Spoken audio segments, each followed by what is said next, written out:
Good evening and welcome to Inside the Rookery, Season 11, Episode 1. We are welcoming Tanya back to the stream, Tanya Floaker, to talk about her new game, The Thunder Perfect Mind, on Kickstarter now. Welcome, everyone. It's been a long break. I'd like to thank everyone who's reached out with messages of support and all our patrons for being so patient during the break that we've had to take due to a number of family and health reasons. But we're back and we couldn't be more excited to be here, especially because a special guest dropped off a special delivery today to my very house. So I am drinking out of my Mum Chum's Cup-a-Scene mug, and I have Mum Chums here ready to read through. It is a very neat and easy to digest, I would say, rule set and a little setup book here too. So welcome to the stream, Tanya. Thanks, Lindsay. Lovely to be back. Yay! And of course, welcome to my partner in crime, Mr. Andy Leask, who is hosting alongside me today. So, Indeed. Right. Shall we get into it? As always, we've had loads of questions pre-submitted by our patrons from our Discord server. It's a friendly local Discord server, so please do check it out if you would like to join us. And we will also be taking comments and questions from the chat like this. Hey all. Hey Ben. Nice to see you. So where shall we start? I think we'll start with a very simple question about the new project. Tell us about the Thunder Perfect Mind. Okay, so the Thunder Perfect Mind is a game where you're playing characters called the Tethered Aeons. Think about characters who've, in their life, they've had ups and downs, some tragedies, and they've ended up having some sort of tragic death as a result. However, they also came across some sort of mystic truth, some gnosis, something beyond them. And rather than die, they come back as revenants. And they're caught in the world trying to deal with the remnants of their past lives, but also being caught up in sort of this new, like, occult, mystic world. There's all sorts of new revelations coming to them all the time, and they're trying to come to terms with their own sort of being their own new self. So, very powerful characters getting involved in breakneck action, sort of occult investigations, and lots of interpersonal drama. And where does the title for the stream come into it? The Fighting Nostalgia. Yeah. Okay. So the description there would be quite familiar to any of you viewers and listeners who are really into sort of White Wolf's World of Darkness, and that's quite intentional. A lot of what I've sort of put together here has been years in the making. Like, I've been playing the game since the 90s, and I used to, like, as a teenager, sneak off to pubs not to get absolutely hammered, but to play Vampire LARPs and goth clubs and what have you. Yeah. Come on. So over the years, I've had a great love for what White Wolf put out into the world, but there's also been moments where it's just like there's unfortunate points in their canon, to say the least. Yeah. And one of those points is Kindred of the East. I think it's not the lowest point, but it's a very low point on their sort of their releases in terms of the whole body of its work. However, it had this lovely core of the idea of, like, dying, coming back, and then having to struggle between a sort of higher purpose and being pulled back into worldly concerns and undeadly concerns. And so that idea always stuck with me, and over the years I'd come back to it and noodle about with it, and I'd try to run that game, and I just was never comfortable with it. And so this is kind of my strongly worded love letter to White Wolf.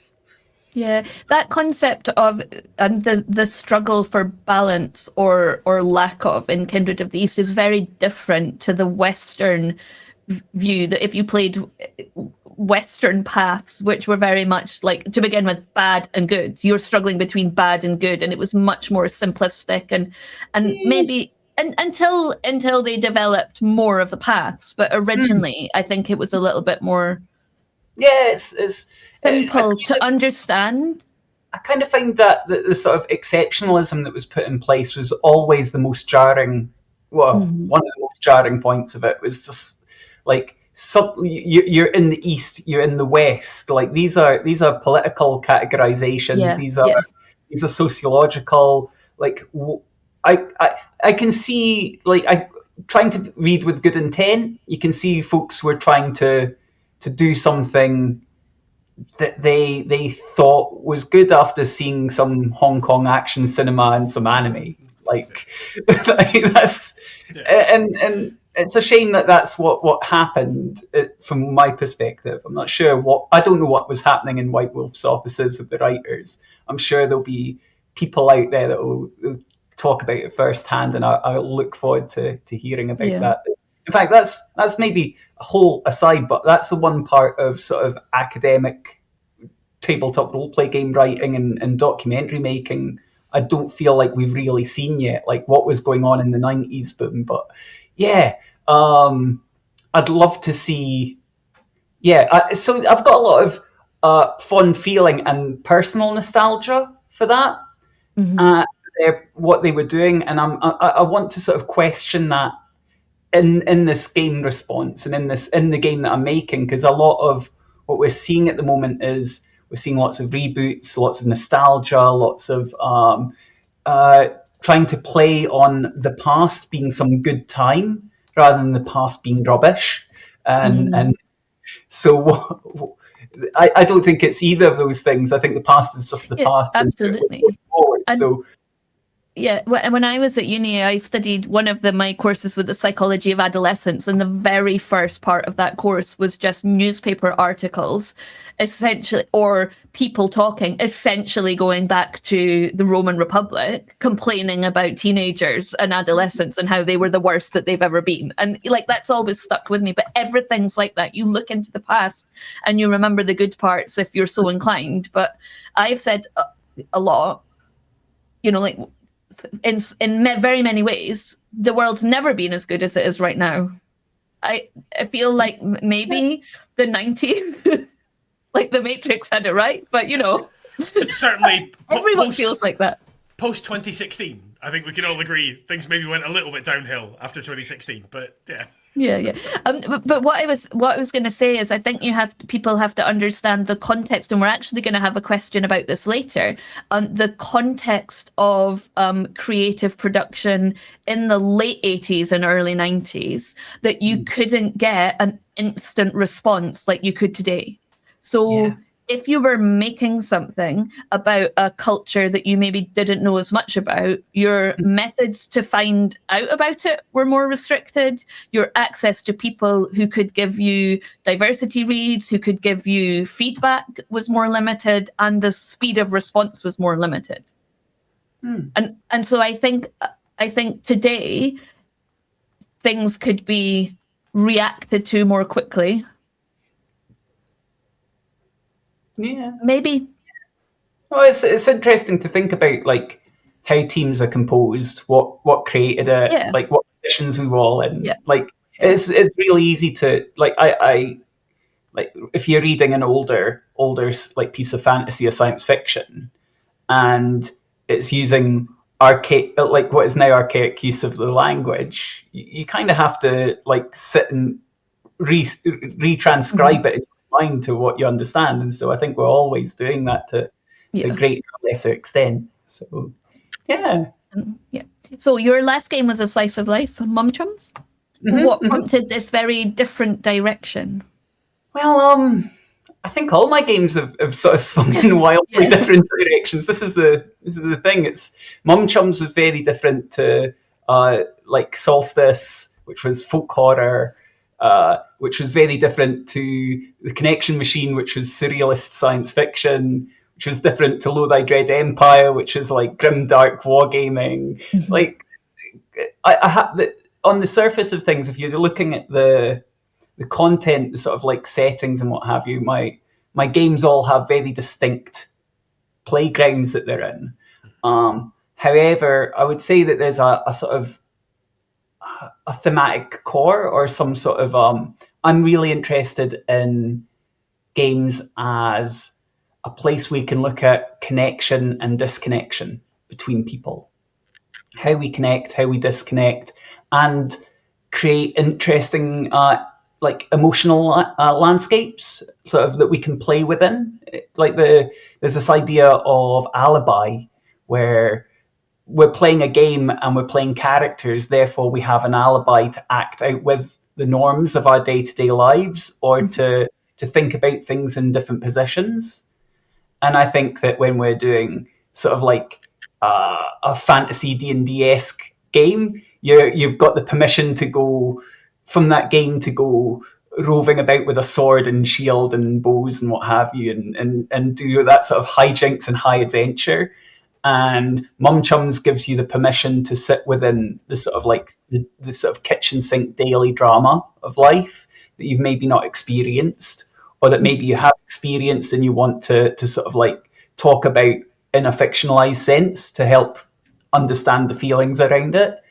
And the Thunder Perfect Mind, as well as sort of looking at, I kind of wanted to use both the feelings I had for films like Dark City or like Kindred of the East, or also like the title comes from an almost 2,000-year-old poem that the Thunder, Perfect Mind, which is about duality. It's about it presents. It's about a lot of things, but it presents things the sort of the from the point of view of a single person talking, giving contrary positions and contradicting views. And through this sort of like narrative of being one thing and the other that are opposites, you get this idea of thinking about a new possibility, or working out where your actual direction goes. And that kind of ties in with this idea of the past and the future, being good or bad. And the idea also, it's sort of in a meta sense, like I read this transcendent poem that like I am still thinking about and will probably think about for years. And I decided to turn it into a base role play game, which is I don't know. There's something there that. But yeah. So I looked up, because I always do, the etymology of nostalgia, and it's actually quite interesting. So coined by Johannes Hofer in 1688 from ancient Greek. So originally it meant homesickness. So it means home pain, and the sense of a bittersweet sense of the past is a transferred meaning. So originally it was just an ancient Greek root of homesickness. But interestingly, I think that makes it, you understand it more, that it's not about something being better. Because when you're homesick, it's not necessarily because your home's better, it's because your home's different. And if the past is another country, then you came from another country and you're kind of homesick about the past rather than like wanting to go back there. So I thought that was quite interesting. It was transferred. On that note, what do we think the difference therefore is between nostalgia and cozy? Because we talked a bit about the different tone, but I think actually some people might look at a slice of life roleplay game, a cozy game, and think, well, isn't that the same as nostalgia? Well, I kind of feel like when you're sort of bringing Mum Chums in there and the word cozy, I feel like on the surface of it, the idea that a game called Mum Chums is cozy, it's not a cozy game. Yeah. It's like 70s, 80s, 90s, like realist drama, like socialist realist drama, which is anything but cozy. I've not had a game of it that I would describe as having been cozy. We've had games that have been heartfelt, and we've had games with real depth, and we've had lighter games where there's been sort of like dealing with day-to-day life and just watching those scenes and picking those moments as time ticks on. But none of them have been sort of a coziness, a blanket around you. Just a sort of like, I think we'll hold this thought, and we're going to have another stream about cozy. What makes cozy? What are the cozy vibes? Because there's something about the cup and the pot that makes it feel like intuitively, oh well, this must be like a cozy little game. So that's really interesting.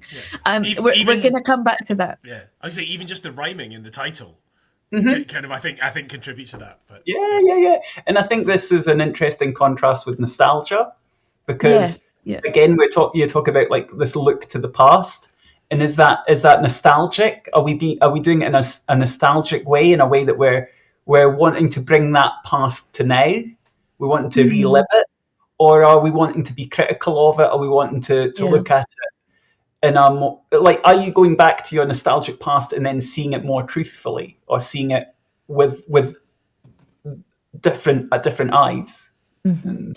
There's a question from the chat. Also, Andy Leask, you've put this all childhood is an immigration. Have you just made that up, or is that actually from something? That's from Caroline Duffy. That's from Thank you.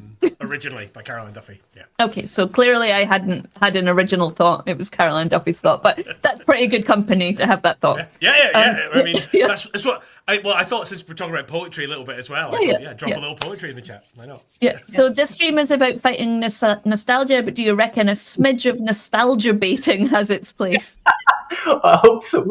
I think I've just done that quite. But yeah, I definitely do. I think one of my favourite pieces of television in recent history was Twin Peaks: The Return, and that played a lot with ideas of nostalgia, and it very much drew in nostalgia at different points. It opened with the Red Room. It opened with the weirdness that we'd left 25 years ago.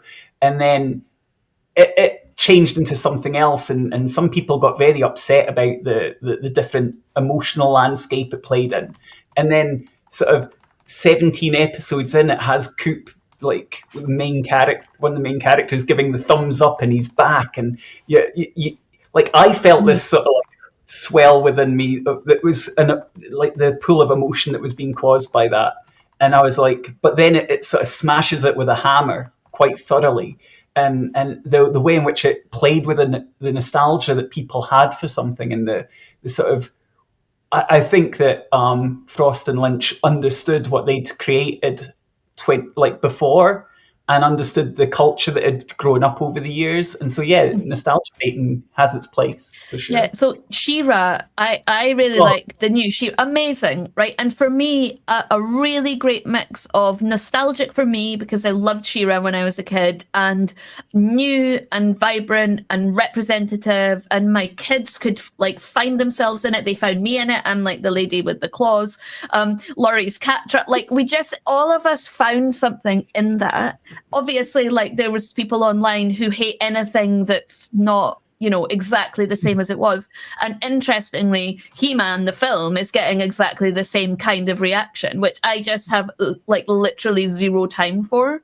Like, reimagine things, create it as you want to create it. Like, nobody owes anybody a recreation of what you liked in your youth, especially when in your youth, people couldn't look and see themselves in it because of a different time. So yeah, I got really angry there. Yeah, and also, like, this is a show, who's it aimed at? It's aimed at kids. What the kids think of it, they think it's awesome. Yeah. Too late, you've lost. Yeah, exactly. I spent a lot of time going around the internet, like, it's not for you. It's not for you. Like, this is for the next generation of young people. And if you're complaining about how, like, something aimed at teenagers looks and how she's dressed, like nonce vibes. We have a Star Wars club at our school, and it's been a really good exercise in learning that lesson, and also just learning to bite your tongue with your critical opinions, because regardless of nostalgia and all that kind of stuff, Rise of Skywalker is objectively the worst Star Wars film that's ever been made. It's terrible, but bless them, some of the little 11-year-olds that come to the club, it's their favourite because it's the one that they saw at the cinema. I'm not going to yuck their yum. I'm not going to point out to them why it's bad. But equally, some of the slightly older kids are talking about, like, say, the prequel trilogy, which I have similar disdain for. But they've got really passionate reasons about why they actually think they're better. And you're like, well, yeah, I'm not going to argue with that. I'm well aware that I am blinded. So Andy Leask, sat and clapped in Odeon 1 on South Clark Street when he watched The Phantom Menace. It's true. Don't believe It's it's true. live. I did. And then we were over the so next excited. We were over excited. the next half hour afterwards, like I vividly remember Andy Law and I desperately trying to convince one another that what we'd seen was good, and being like, yeah, it was like, yeah, it's foreshadowing stuff. Yeah, it's really subtle. Yeah. My kids loved the prequel, and for them, when they watched the original Star Wars, they just like laughed at it. It was just laughable to them in a way that it never would have been for us. Anyway, so let's get into a few more. Here's an unserious question. Roderick asks, we're seriously thinking of moving to Edinburgh. Can we hang out? Roderick told us he can't watch live, so he has to wait for the replay to find out if we're willing to hang out with him. Yes, of course we'll hang out with you, Roderick. Yes, we are. Absolutely. More seriously, Roderick says, it's been said that nothing new is being created anymore. Rather, the internet and constant availability of culture of the recent past means there's no new space for culture to breathe. Do you believe that? Is it a bad thing? What should be done about it? Do I believe it? No. Therefore, it can't be a bad thing. Well, is it a bad thing? There is a bad, like, safe bet, safe hands, boring schema. Yeah. Like, I remember when a comic book film coming out was like seen as really positive, and now it's just the pits for me. I have no interest in ever seeing anything. Like they all look terrible to me. None of them look like they've got any originality or creativity. They look like cookie cutter. Yeah, formulaic. They become really formulaic. Yeah. And I'm sure one or two of them have like some goodness in them, but it's spilled out into other filmmaking and other parts of the creation of art. So I don't think just doing a remake isn't bad. Mm-hmm. It can be really good, but yeah, there's a problem there with. Yeah. I think the problem is actually we've got some bad habits, and it's to do with money. And yeah, exactly. It's like cover versions of songs, right? Like a good cover version is one where the band does something different with the song. A bad cover version is one where the band are trying to sound like the original band. Yeah. Like I love the band Weezer. I'm a huge fan of Weezer, but their Teal album, which is like a bunch of cover versions they did, like they're largely pointless because like they just sound like the original songs. And you're like, well, I didn't want that. What's I wanted Weezer doing their version of that. And I think when you think about like one of the most sort of successful recent like new IPs would be Stranger Things, but even though it's a new IP, it's fundamentally rooted in nostalgia. It's rooted in references to E.T. And to all these other kind of like 80s things. So I think there is a... Do you know, it is right, but actually for us, that might be nostalgic. But for like younger people watching it, they don't have that nostalgia for that. That's completely new for them. Like they're consuming it in a different way than we are. Yes and no, but one of the things that's interesting about working with kids is it's really interesting because some of them do have a real awareness of like older stuff. Yeah. But in a real like magpie way, in a picking with like they also have like massive blind spots. So like I am the king of making a pop culture reference in my classroom and then just being greeted with 24 dead-eyed stares because they have no idea what I'm talking about. Like it's that's where I live. But equally, sometimes you'll mention something and one kid will be like, "Oh yeah, Beastmaster," blah blah blah, and I'm like, "What? What? How do you know?" And so it's it, and then because of the internet, because of the availability of information and also clips and so on and so forth, they can very quickly go and research and find things and watch bits of it. And so, although I would be willing to bet that like any of the teenagers I teach who watch Stranger Things have most of them probably haven't seen E.T. I would guarantee they've all seen at least a clip of E.T. I guarantee they've seen, or they've seen a video on YouTube showing the connections between E.T. and Stranger Things. And the final part of the question is what is to be done about this? What can we do? And it's just make new art, make good art. Yeah, go out and do your thing. Yeah. So Ben says, so in some ways, nostalgia is a love of a mythic past. We never really remember things as they are. We remember the stories we tell about things, or the stories other people tell us about things. So given the times we live in and that relationship to a mythic past, is nostalgia a trap? And a trap that leads towards reactionary thought? Yeah, definitely. And that's why I had an interest in like examining my own nostalgia and the nostalgia at large through tabletop roleplay games for certain tropes and certain ideas. Like the idea of playing big, powerful, supernatural, back from the dead characters is it's not just vampires. There's so many games. There's so many. Yeah. The one that really hit me is Werewolf. I have a real fondness for Werewolf, but actually, everything you were doing in that game reduced an environmental crisis to something that was caused by evil people, rather than what we actually have, which is an environmental crisis caused by us. And looking back on it, I don't think I could play Werewolf now. I think I'd just be like, why am I spending time in this imaginary world trying to make a difference? I would feel too guilty to play it now. I've not read the latest iteration of Werewolf at all. Like I'll be honest, I think second and third edition somewhere around there was where I tailed off, and it had again that's sort of like it was really interesting that like they would. The first edition definitely they were donating to Greenpeace at the point in time where Greenpeace were doing like functional direct action, getting shot at, getting like boarding vessels, doing real dangerous stuff, and it's obviously in a different place now. Yeah, so I can't really speak for the current one. I just meant I wouldn't necessarily go back and play the original game that I have such fond memories of, because I don't think I would feel. Yeah, and that's it. So going back and making those very much in the same space as you there, because if you're going back and thinking about these things and then pulling the parts that I wanted to examine and like, what would a game that I make now look like? What if I took some of these tropes? What would I be talking about?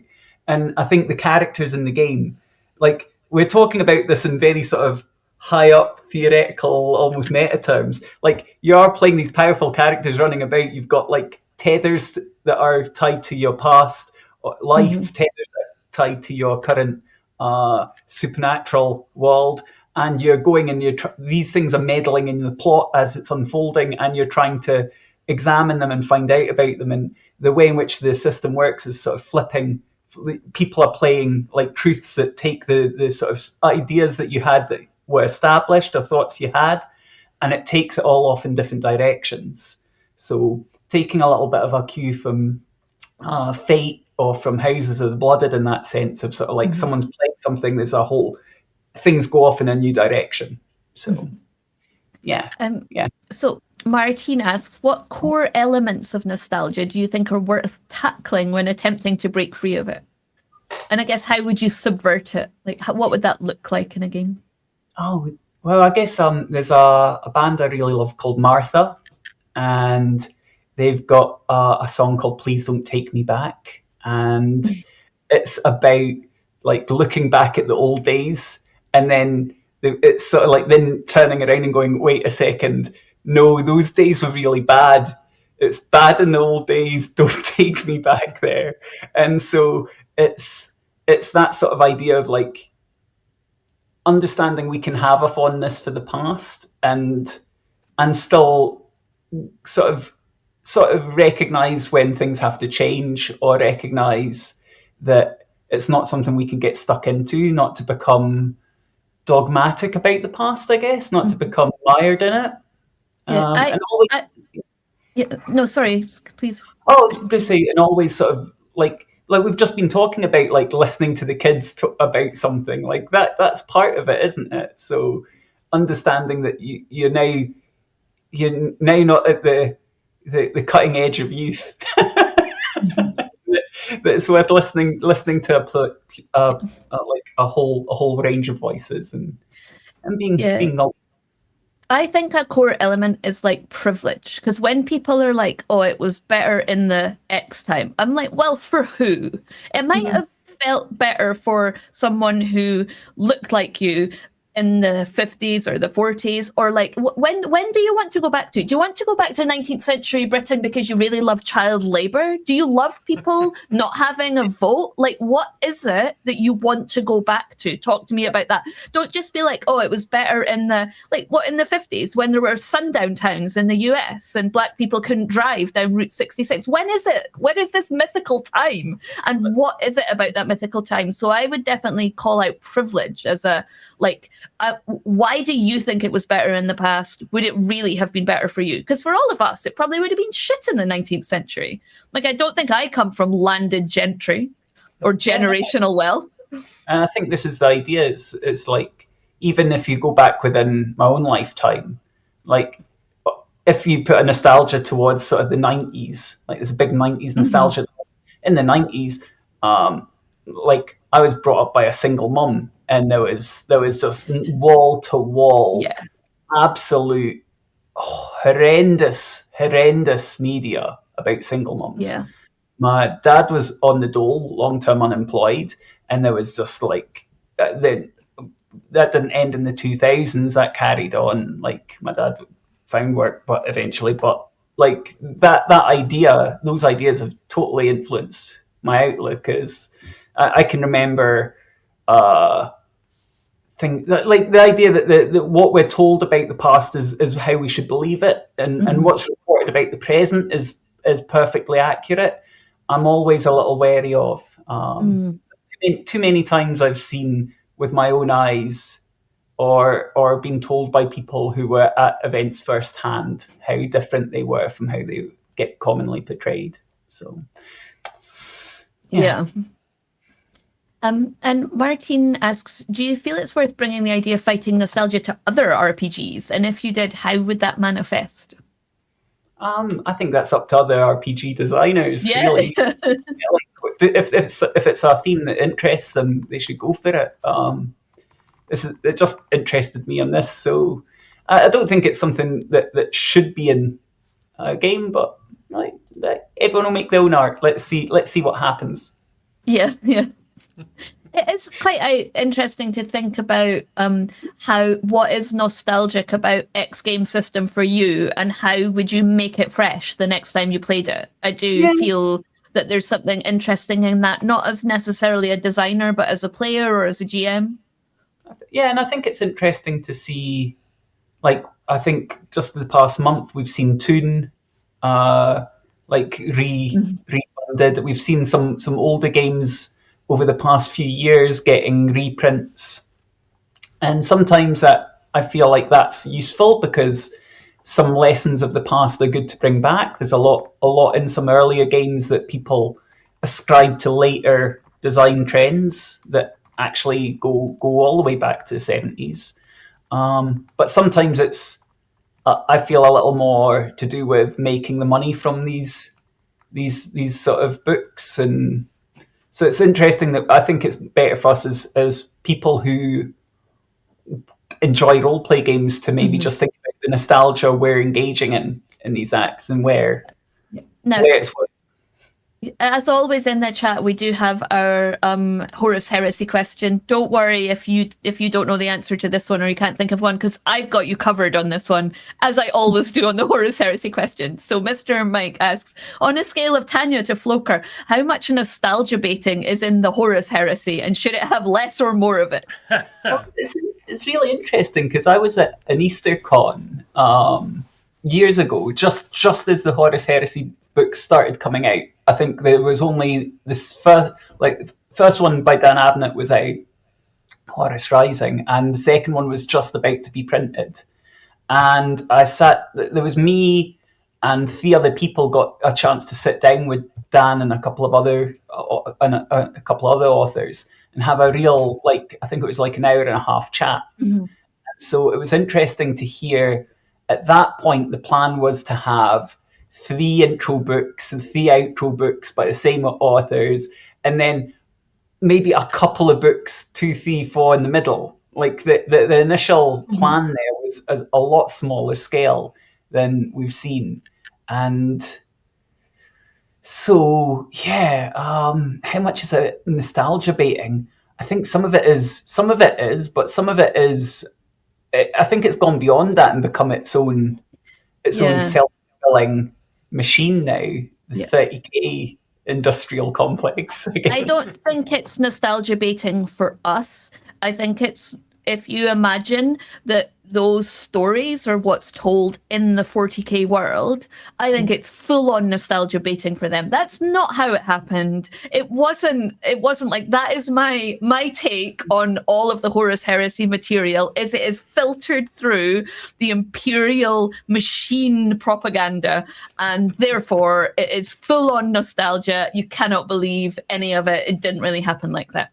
Just like that's my headcanon for the Hobbit movies as well. Is it? Yeah, but that's not what really. The reason the movies are all over the top is because that's just Bilbo extemporizing when he's telling a story. That's all that is. I like this idea for what 40K novelizations. I think we should maybe counteract it by saying Inquisitor, Harlequin, and Chaos Child are the only canonical novels. Everything else, Space Marine maybe, the short story collection maybe, everything else. Just no, it's just propaganda. Yeah, it's just propaganda. Once you start to feel it like that, it makes so much more sense of that whole galaxy. It's brilliant. Ian Watson. Yeah. We only have an obligatory Horus Heresy question because Mr. Mike comes and he loves Horus Heresy so much, so he always finds a way to ask a question. Ben would 100% support that motion. Good, it's decided then. We'll get Ross right on it on Lorebeard's channel on the 40K. So if enough of us say it with enough confidence, it will become accepted fact, and then it will become truth, and then it will become part of their brief, and then it will literally be written with that intent. We can manifest this. We can, man. Oh, absolutely. Look, we've already got Mr. Mike agreeing. I would agree on some of that. In 40K, people think the Emperor beat Horus because he was strong. In 30K, he won because he tricked him. Exactly nice. My point. It's the Imperial propaganda machine. And, okay. Oh, have I done that wrong? No. There we go. Adamar asks, tell us about the soundtrack to accompany the games. What was the inspiration and what does it add to the experience? Okay, so then Molly Noyes, who's a Dublin-based musician, producer, electronic, excellent, amazing musician, is someone I've always had on in the background while designing games. If I'm sitting down to write up stuff and to take down my notes and to turn the play that I've had at the table into a game, her music's just been banging away. They're just there in the background. So that's one part of it. And so I don't know how. At one point, I think I'd added them into a playlist that I'd made to accompany my games. I always put a playlist together to help set the mood and tone, so that if somebody's looking in the list of influences, they can link to a sort of playlist. Yeah, I love that. Yeah. And that comes back to some of the sort of White Wolf used to do that. I was just about to say that, in the books. I'll just stop you just very briefly to say welcome to all the raiders from World Anvil Light Up the Forge. We are talking with Tanya about Tanya's new game and fighting nostalgia. Back to you. So that idea of flicking through a clan book and then seeing a lyric and then going and looking up the band, and that's always appealed to me. So Molly had been involved with that in that sort of sense, and I was like, I'd love to do a soundtrack to a game sometime. We chatted about it. We got chatting just in private messages, and then this seemed like the perfect project. That the look, the feel, but also Molly's music it has such an amazing emotional landscape to it. It swings between sort of EDM, hyperpop, noise, all sorts, and anything in between. Sort of 1 minute they can be a real sort of crescendo guitars. Next track it's something really low key and beautiful and a little minimalistic. Molly's got such a huge range, and so basically I've handed in my game, a few prompts, and I said, "Can you make an EP?" And she's like, "Yes, this is how much it will cost." So Nice. yeah. And so it's just really wonderful to be able to creatively create alongside in a very sort of cooperative manner. I like doing that with any artists I'm working with, if possible. Like on past projects, Julian Avelian has been amazing to work with in the sense of us just bouncing ideas back and forth and co-creating. And so I kind of feel like there's a little similar vibe of that with like Molly's music here. And so bringing it to your game, you can either use it, you can use it like to set the tone before you start playing, or as you're doing sort of session zero, or just send it out to people playing beforehand, or you can use it as background music on your sessions and try and match the mood to the type of mood for the scene that you're hoping to hit on. So yeah, I think White Wolf, the World of Darkness in that era was quite unique. Well, it was for me, in that I would buy those new clan books and things like to look for fashion ideas, to like get new inspo for what I wanted to dress like. Like, I don't think you would do that now, but maybe you would with like the latest D&D. But I certainly did. No, absolutely. And and the thing is, it was like a week ago, I was walking into a local post office here, and someone was wearing a Clan Bruja like t-shirt, like with the original cut black and white. I was just like, oh yeah, that's still in full goth day. Yeah, nice. And I'm like, it's still got that same. It hit that kind of style and substance. And so I kind of feel like doing a soundtrack, working with Strega to do the art, like all of this is sort of got, it's definitely not side by side, they're very different looks and different feels, but I feel like the emotional landscape hopefully is in the same sort of register. I've got a cut-off leather jacket that I've still got with like it's studded, but they're tiny little studs, and it's still got on the lapel like the black rose pin Victoria drew, and it's just like, I love that jacket so much. It maybe doesn't fit me now, but I will give it to one of my children. They will receive a genuine vintage, nostalgic. It was vintage when I got it. Yeah, it was vintage when I got it. So. Or back when regular people could afford to shop in Armstrong's. Yeah. Yeah, exactly. Although I think I got it from FOP. It was maybe Armstrong's. I can't remember. Yeah, it was one of the two in Edinburgh's vintage clothes scene. So you get the leather jacket upstairs and then go downstairs to get the Toreador pin. Yeah, I think, I genuinely think I might have done. Oh, well. So Master of Sock Puppets asked, and we haven't talked about this really at all, how important is paradox to the game? I guess it's important in the sense that this is probably talking about the poem, The Thunder Perfect Mind. So we talked about the contradictions that it basically puts together contrary and opposing views, and then has you think about the character telling you this poem in this sort of sense of sort of these conflicting poles to get a new way of thinking out from it. Sort of a dialectic.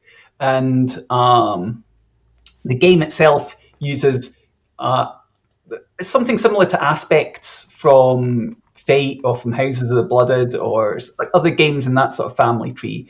But I've paired them up into these sort of opposing forces, and you can only ever pick one side from them at any given time, because you're trying to there's a push and pull between your sort of your past life and your current undead life, so life and death.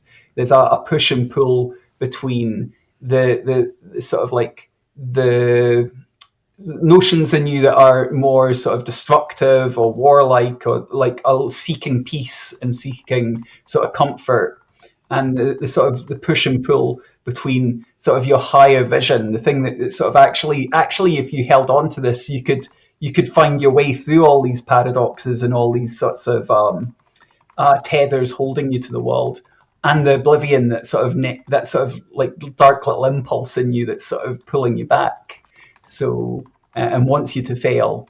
Like you don't want to fail, but it wants you to fail. This little part of you, and so looking at those sort of extreme poles, and then finding the way to integrate with them, and then move forward in a new direction. That's kind of part of the game, but it's a part that hopefully emerges through play. I'm hoping that that's a sort of space that I've not designed too heavily into. I've created the sort of borderland to it, and how you play the game should inform how much you want to go into that sort of discovery or not. Mm-hmm. And we've talked a bit about the poetry.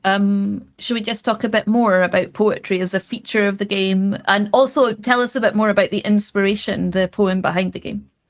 Yeah. Well, I think for me, quite a lot of my games have poetry as the inspiration. Like another of my games, I Dread Empire. That line is one of the closing lines to Alexander Pope's The Dunciad. And I guess I see roleplay games as art, or they could be considered art, and therefore I see it in conversation with other art forms, and so poetry is part of that. And so I didn't read The Thunder Perfect Mind until fairly recently, and I was just sitting one day reading poetry with my fiance, and we were reading poetry together, and they realized I hadn't read The Thunder Perfect Mind, and they said, you should read this, and they got it up on my phone, and then I read it out loud, and as I'm reading it, it's just like a beautiful sort of light bulb of sort of ideas, and almost immediately I was like, I can sort of feel the way in which this emotional landscape could appear in a game, how we could play with these contradictions. And so, yeah, that's, reading poetry to one another like lovers do is I've seen a lot. I've seen all over. It just seems to spread at the moment. W.B. Yeats, The Second Coming. Keep on seeing that popping up. People are popping up, and I'm a bit like, could we just not now? Sorry, that was just a tangent. I felt I had to go off because I keep on seeing that poem everywhere. And then someone posts it in like a well-meaning way as a commentary, and then someone's like, W.B. Yeats was actually maybe a fascist and had fascist sympathies and stuff. And I was like, damn, I didn't know that. Well, why are you spoiling W.B. Yeats for me? I have a couple of pieces of W.B. Yeats trivia, if you would like. Okay, good. Go for it. Why not? And they were dropped by Aaron, who's our lecturer at uni. I think specifically just to keep a bunch of bored and uninterested students listening to his lecture on Yeats. But he spoke a lot about how, because obviously a lot of his poetry is associated with, the kind of Irish rebellion and everything. Yeah. And how he only got into that because he sort of fancied this girl who was like too young for him, and he ended up like going out with her mum as an excuse to then get close to her and stuff, which is creepy enough. But the other thing was that as he was getting older, he was suffering a little bit from a certain dysfunction. And there was no blue pill available. So the route that he went to was having a metal rod inserted into his member. So there you go. That certainly takes away some of the romance of the poetry, I would suggest. Yeah. And for me, actually, it's interesting because W.B. Yeats, the reason I like W.B. Yeats is it was nostalgic. And that's because when I was a very impressionable teenager, I watched Memphis Belle, the ensemble movie with like loads of young actors of the time. And Eric Stoltz, who I really loved, played a character who's a poet and pretends to write one of W.B. Yeats's poems. So he recites it in the film. So of course I had to learn it, and I recited it nonstop, except it missed out a verse because the verse would have given away that the American didn't write it and the Irishman actually wrote it. I watched that film too many times, but yeah, it's an interesting. That film itself plays heavily on nostalgia, I would say. Yeah. And in Yeats's defense, he did also write some excellent poetry. The Swans are cool. It's fantastic. Like there's lots of good stuff there. But yeah. Sorry, just went off on a WBH tangent. But... I think it's interesting though. What this question makes me think of. So like I teach quite a lot of poetry at school, and it's probably my favorite thing to teach. I don't think it's my students' favorite thing, although I try to make it so, or more so by the end. But I get a lot of resistance from kids about poetry, and I do all the tragic things that teachers do to try and make poetry cool by getting them to look at song lyrics and stuff like that. And it rarely works. But one of the things that does work with kids who are more intellectually curious is I do a thing where I kind of show them lots of different extracts. Some of them I read out loud, some of them I put up on the screen, and ask them whether they're poetry or not, and then get them to tell me. And like some of them are like clear cut. So like I read out Part of Church Going by Philip Larkin, which obviously is a poem, but it does not sound like a poem. It sounds like prose, and that always tricks them. Or I do like little like variant haiku, so it's not haiku, but it's got a different rhythm, and they're like, oh well, it's not a poem, it's not haiku, and then you kind of push them out of their comfort zone a little bit. And I do like the Loch Ness Monster song by Edwin Morgan, which is really an interesting experiment in language, as a lot of Morgan stuff was, because there is definitely meaning there, but there are no words. It's all sounds that the monster's making with punctuation. And the kids look at it, it means nothing, and then you read it with them, and you read it with them, and they begin to work out what the story is, and they always arrive at the same story because there is meaning there, just without the words. And then at the end, I kind of look at different definitions of poetry, because I have yet to find an entirely satisfactory definition of what poetry is. Dictionaries are useless. Dictionaries say poetry is the work of a poet. You're like, that's not helpful. And what's a poet? Somebody who writes poetry. And then you've got like Wordsworth's, a spontaneous overflow of powerful feelings, recollected in tranquility and stuff. But the one I like, and it frustrates me because I don't know the academic source of this, and I have searched for it. And if anybody listening knows, let me know. I encountered it at university, but it was language charged with an excess of meaning. Which I just speaks to what I like about poetry. Oh, I've heard that too. I've heard that.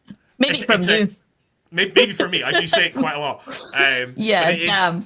Like, it gets to the heart of what I like about poetry, that there's the words, but behind the words, like the Matrix, right? Like there's the words you see, and then behind it there's so much actually going on. And I think, like, for me, that's what RPGs kind of are as well, in that you've got whatever your setting is, whatever the story is, whatever the material is you're given, and then the players go beyond it, and you end up telling much broader, deeper, or sillier and more slapstick, depending on the genre of the thing. But you tell a story with a deeper and different meaning than what's just on the surface. So it's kind Thank of you like for coming to my TED Talk. it's like kind of like if you're an RPG creator, it's kind of like everyone's writing fan fiction about your characters. But like they're allowed to write fan fiction, so like you don't mind it because that's literally what you want them to do. But when we were doing the Ship of Fools playtest a few years ago, and we were hearing what happened to the characters, I was like, this is amazing, because there isn't just one truth. And sometimes the character lived, and sometimes my favorite didn't, and it was like fan fiction but allowed. Yeah. Not that fan fiction isn't allowed, but like most authors don't read fan fiction of their own work. Yeah, exactly, and probably don't feel as edified by it as we do. It's always at like like particularly when I'm trying to think of like Gerhardt, right, who obviously is a character in Lawhammer, but was a character that I played in our RPG campaign, but also a character that I wrote about in the Wifrit starter set. And so he's somebody who appears in loads of people's Warhammer Fantasy campaigns, either as a PC or as an NPC, and it's just brilliant. Brilliant. I've had this similar when people have contacted me and said, really? I used such and such an NPC, and I'm like, I wrote them, that's mine. And then I hear about them, and you're like, it's interesting and fun. It's an interesting quirk, and it's nice to think of it in maybe the same tradition as sort of shared world characters, like maybe Jerry Cornelius or the Wild Card or something like that. You've got that similar artistic vibe. So we've got time for a few more questions. So Roderick asks, if you wanted to turn fighting nostalgia into a brief manifesto, what would it sound like? Probably my game. Yeah, exactly. Roderick. Already done it. Already done it. Either that, or just I'll write some political manifesto zines. You'll be fine. I'll sort you out with them later. Look, So there you go. Maybe if Roderick does move to Edinburgh, we can all go down the pub and we can write that manifesto together. Yeah. That'll be nice. There we go. Yeah. Perfect. Oh, Andy's taking a drink. Jerry Cornelius, Michael Moorcock reference. Squall. Score. Yep. I was on the Breakfast in the Ruins podcast recently, which is not shout out to what I think is the best Moorcock related podcast out there. So Nice. And did I ask this one already? I can't remember now. There's been so much good chat. Nostalgia drives so much of our media consumption. What are the benefits of consciously breaking away from that? But I also want to add, like, what is your go-to nostalgia media? Like, do you have one? Like, some people rewatch the Gilmore Girls every year. Some people read like a particular book at a certain time of year, or just whenever they feel a bit sad. What do you do? Babylon 5. Good choice. Maybe I Claudius. What else? Like I mentioned, Dark City. Let me think. Twin Peaks, the original two seasons of Twin Peaks. Just anything that I want to go back and sort of do. You know, anything that you go, oh, it's been a year and a half, 2 years. Time to go back and watch that. Maybe a wee bit of that again. You know, there's a whole bunch of films that just come into that. Going back to like Labyrinth and The Dark Crystal and that sort of Jim Henson early stuff. You know, anything I grew up with, I can be nostalgic for. So yeah, cult classics. Yeah. Dark City is great. Dark City at the end, did they not go, like, there's a town that they go to that's outside the Dark City. And I swear, right, when my dad and his family, who were all, much like you, my dad grew up with a single mum, but it was in the 1940s and 50s. So you can imagine it was an even more challenging scenario. And the way they all talk about Southend is like, I was like, this is like Dark City. Like, it's like this mythical place that you get to go to like once a year, or like maybe even like once in your lifetime as a young person. So yeah, Dark City really hit me hard because I was like, wow, how dark was life in the 40s in London? Yeah, Secondhand Samurai, Flight of the Dragons, 1982 always hits me. Yeah. We should be, actually, there's something, just, we have to arrange the date for it. James Hoare is meant to be coming on, and then we had to respond. But Secret Passages, I don't know if anyone's aware of this. It's like a sort of zine that he's done of like kind of homage and celebration to classic tabletop gaming. Yeah, and so if you're interested in that topic, I'd recommend checking them out. They're on Kickstarter. I agree. I'm a subscriber, so yep, absolutely. And we need to, and this is my reminder to email James and try and remember to reschedule a date, because we were meant to do that ages ago. But yeah. Well, that's us pretty much reached the end of our chat. As always, it's flown by. Thank you so much for coming to see us again. And we look forward to when the Thunder Perfect Mind comes out. I look forward to going and reading Mum Chums afterwards. And we will be back next week as for episode 2 in season 11. I can't remember who's coming on next week, but I can do that if you want. We're having James from George from Three Sales Studios coming back on, and we're going to be looking at Gallows Corner, which is their Peasants Revolt RPG. He gave us like a little teaser of it when he was on talking about Mappa Monday, and it sounds excellent. He sent us across some sort of like preview images and stuff, and it does look very, very good. So he'll be on next week, and then the following week we're having a similar topic to this. Actually, we're looking at, I think, Mandate versus Muse is the title that Andy Law came up with. But Ryan Airy, who is a sort of writer and presenter on Screen Crush, who do like Easter egg videos and video analysis and stuff, he's coming on to talk about that, to talk about all of these big franchises like Marvel and Star Wars, and the pressure between that corporate make money versus artists and telling stories and stuff like that. So that should be a very good thank you very much. Few weeks, and very thematically linked to today. So yeah. But before we go, I just want to say a final thank you to everyone in the chat, as always, for giving us your comments and contributions, and of course to our wonderful patrons who support us so faithfully and keep these streams beautifully ad-free. So until the next time, good night and caw-caw, caw-caw. See you soon. Caw-caw.